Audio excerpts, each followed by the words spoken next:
तो बेटा ये ब्रूटस कहता है and so it is, for this moment I will leave you.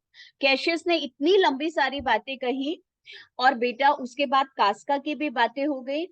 अब ब्रूटस कहता है मैं भी जा रहा हूं, tomorrow if you want to speak with me I will come to your house, और if you like come to my home, या फिर तुम मेरे घर आ जाना, I will wait for you. अब जो बहुत इंपॉर्टेंट है बेटा, ये लास्ट जो सॉलिलॉकी है, ये जो लास्ट स्पीच है कैशियस की, जो वो अपने आप से बोल रहा है, ये बहुत इंपॉर्टेंट है। तो सॉलिलॉकी का मतलब होता है जब कोई कैरेक्टर अपने आप से बात कर रहा है तो हमें पता चलता है बेटा उसकी कैरेक्टरिस्टिक्स क्या हैं। तो कैशियस कितना क्लेवर है उसके बारे में हमें पता चलेगा। कैशियस ब्रूटस से कहता है I will do so until then think of the state of affairs, और जो भी कंट्री में हो रहा है उसके बारे में सोचना। Brutus exits. अब बेटा यहां से शुरुआत होती है कैशियस अपने आप से क्या बोलता है। Brutus you are noble. बेटा ब्रूटस इज नॉट देयर, पर वो एड्रेस कर रहा है ब्रूटस को, कह रहा है Brutus you are noble but your honourable nature can be worked upon like a metal. जैसे मेटल को हम बेटा शेप दे सकते हैं, तो तुम बहुत ऑनरेबल हो, रेस्पेक्टेबल हो, पर तुम्हारे कैरेक्टर को, तुम्हारे बिहेवियर को मैं चेंज कर सकता हूं। You are worked upon like a metal is twisted out of its natural shape, और तुम्हारे नेचुरल शेप को हम चेंज कर सकते हैं, नेचुरल बिहेवियर को। तो कंपैरिजन किया है मेटल के साथ। देयरफॉर, और बेटा बहुत इंपॉर्टेंट बात बोली है, therefore it is proper that noble people should always be with other noble people. अच्छे लोगों को अच्छे लोगों के साथ रहना चाहिए। This is because man is not so strong that he cannot be tempted. Tempted का मतलब changed, उसको बेटा ट्विस्ट ना किया जा सके, ऐसा कोई इंसान नहीं हो। कॉन्टिन्यूसली कोई आपको कुछ बोलेगा तो आप जो है अफेक्टेड हो जाओगे। Caesar dislikes me very much but he loves Brutus. If I were Brutus and Brutus were Cassius, he would not be able to influence me. मैं इतना डिटरमिन्ड हूं कि मैं बिल्कुल भी अफेक्टेड नहीं होता, पर ब्रूटस इतना जेंटल है कि वो मेरी बातें सुन सुन के जरूर अफेक्टेड हो जाएगा। टुनाइट, अब देखो कितना क्लेवर है, tonight I will throw some letters in different hand writings in his windows. All the letters will show how deeply Brutus is respected in Rome. Indirectly, these letters will show ambitious nature of Caesar. तो मैं हर letter में ऐसे लिखूंगा Brutus की तारीफ और scissor का ambition. After this, Caesar should not be able to make his position secure. We will shake his position. हम उसको हिला के रख देंगे। Otherwise we will have to face worse days. और अगर सीजर को उसकी पोजीशन से नहीं बेटा हटाया तो हमारे ऊपर अफेक्ट आएगा। और अब आप लास्ट देखोगे तो बहुत ही इंपॉर्टेंट है बेटा, इसमें तो सारी ही चीजें आपको एक पेज के अंदर मिल गई है। इसमें लिखा है act 1 scene 2 critical points and summary. Scene के इंपॉर्टेंट पॉइंट्स और summary. This scene introduces us to the main characters and to the conspiracy against Caesar. Caesar with his wife Calpurnia दिखाई दिया, Brutus with his wife Portia दिखाई दिया। Cicero कौन है? The eminent writer and senator. Senator कौन होता है? जैसे पार्लियामेंट में जो मेंबर्स ऑफ पार्लियामेंट होते हैं उन्हें बोलते हैं। और बेटा एमिनेंट मतलब वेरी फेमस राइटर। एक बेटा डेशियस ब्रूटस भी है, दो ब्रूटस है ना, एक मार्कस ब्रूटस, एक डेशियस ब्रूटस, और एक का नाम तुमने और याद किया है ल्यूसियस जूनियस ब्रूटस, जो बेटा उसका इंसेस्टर था मार्कस ब्रूटस का।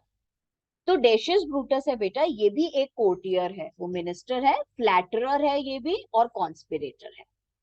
कैशियस तो है ही बेटा the master plotter, he is the head of the conspiracy, thin और बेचैन सा है। मार्क एंटनी है और कास्का है।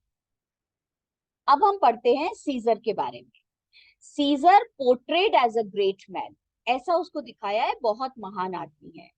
He speaks in third person, I तो बोलता ही नहीं है, सीजर ये कहना चाहता है, ऐसे नहीं बोलता आई वॉन्ट टू से।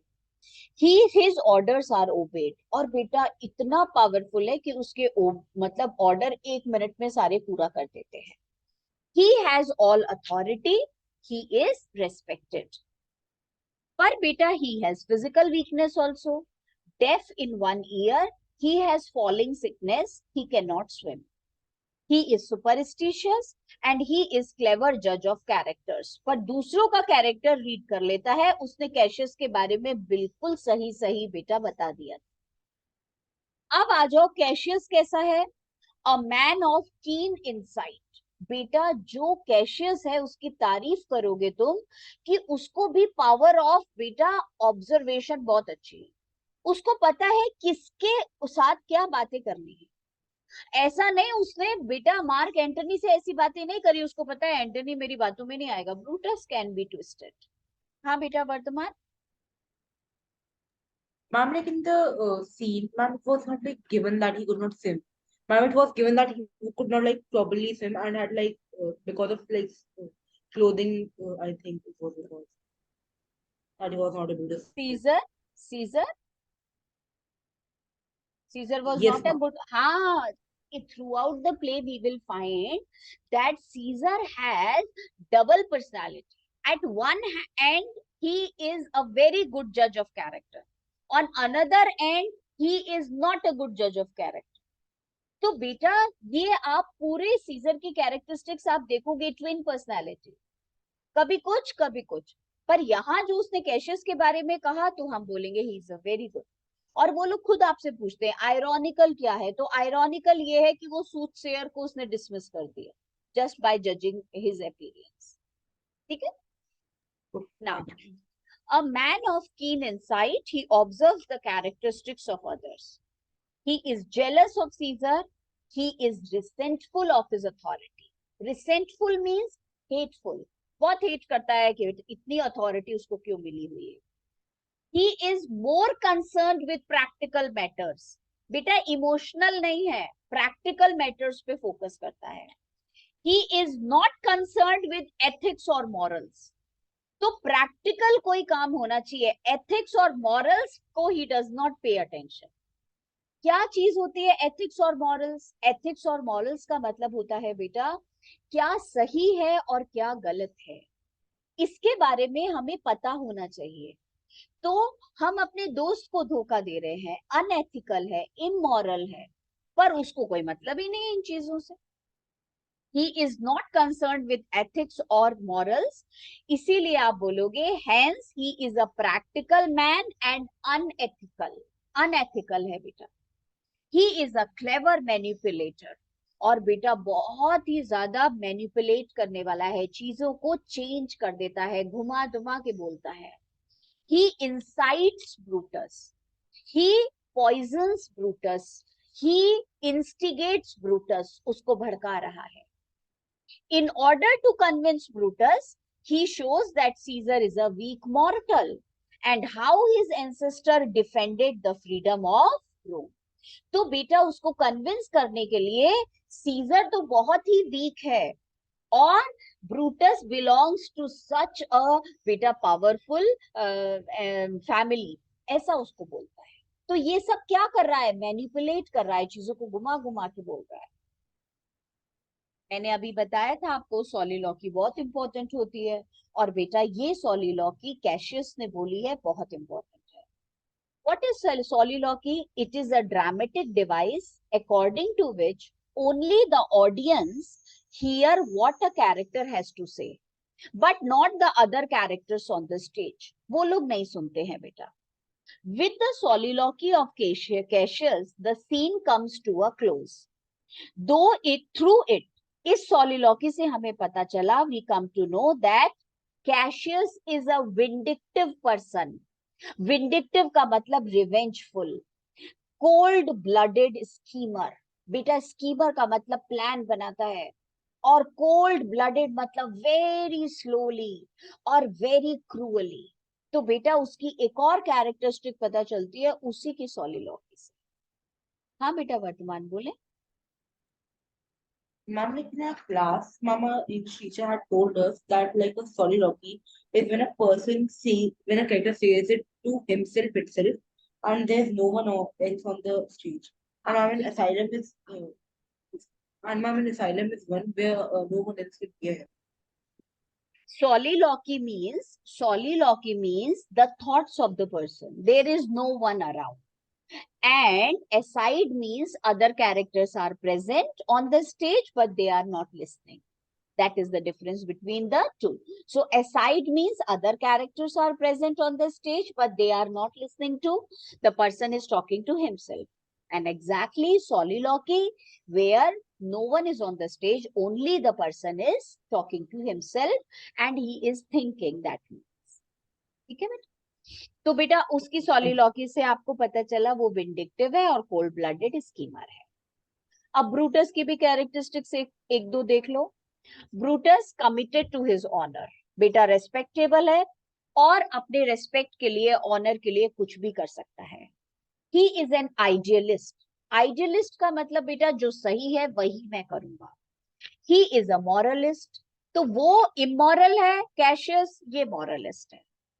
He is a slow deliberate thinker for moral choice, और बेटा डेलिब्रेट थिंकर का मतलब he thinks in a well planned way what is to be done. कास्का, he informed, देखो आपने अभी देखा ब्रूटस कहता है अच्छा कल बात करेंगे, मैं सोचूंगा, ऐसा ऐसे हेस्टीली डिसीजन नहीं लिया उसने। कास्का, उसके तो बहुत सारी स्पीचेस थी। He informs readers an eyewitness account of a political show when Antony offered Caesar the crown. बेटा कास्का ब्लंट है, स्ट्रेट फॉरवर्ड, जो मन में आता है बोलता है, और आयरॉनिक इन स्पीच, और बड़ा सरकास्टिक वे में बोलता है। He hates Caesar, he sneers at the common man, बेटा स्नीर्स का मतलब मेक्स फन, और वो जो लोग हैं उनका भी खूब मजाक बनाया, ऐसी गंदी स्मेल आ रही थी, ऐसे चिल्ला रहे थे, उनकी मदर को भी मार दो तो भी वो सीजर को चाहेंगे, तो ये सब स्नीरिंग है, उनका मजाक बनाना। थोड़ा एंटनी भी आपको दिखाई दिया, young and playful, devoted to Caesar, he is not a good जज ऑफ कैरेक्टर। बेटा सीजरो का भी थोड़ा सा सीन था। ही इज कल्चर्ड, बहुत ही बेटा सिविलाइज्ड है, अ मैन ऑफ लर्निंग, इसीलिए ग्रीक में बोल रहा था, एन इम्पोर्टेंट सेनेटर। और बेटा पूरी की पूरी मॉब, वो तो आप फर्स्ट सीन से पढ़ रहे हो, तो लोग कैसे हैं, डर्टी, अनरूली मतलब अनसिविलाइज्ड, एंड इजीली मैनिपुलेटेड, और बेटा उनको जो बताओ वैसे ही करना लग जाते हैं, एंड पुअर जज ऑफ कैरेक्टर्स, उनको भी कुछ खास नॉलेज नहीं है किसी के बारे में। हाँ बेटा वर्तमान। Ma'am, like in our class also, ma'am, like our teacher told us that he could not understand him because he did not speak in Greek, but like he could not understand what he was saying. Ma'am, maybe because he was like far away from him or because of the other crowd. Mama teacher told this to us. Ma'am, about the phrase he spoke. But he himself told that he could not understand Greek. He himself said, no? Ma'am, for it also she said that it is like a phrase like where you do not understand what a person is saying. अच्छा, अच्छा. Maybe possible that he was far away something. I understood it in that way that it is written that I could not understand Greek, तो मुझे नहीं मालूम कि वो क्या बोला. So it may be the reason, and if she says, then it may be correct that he was far away and he could not listen to it. That is why. ठीक है. Now your work is to read all the questions from the workbook and just see if you can make answers. And tomorrow we will have the test of scene 2. Prepare yourselves and I will share the test paper as per you say, because if you want me to share it during the noon, then I can share it in the noon.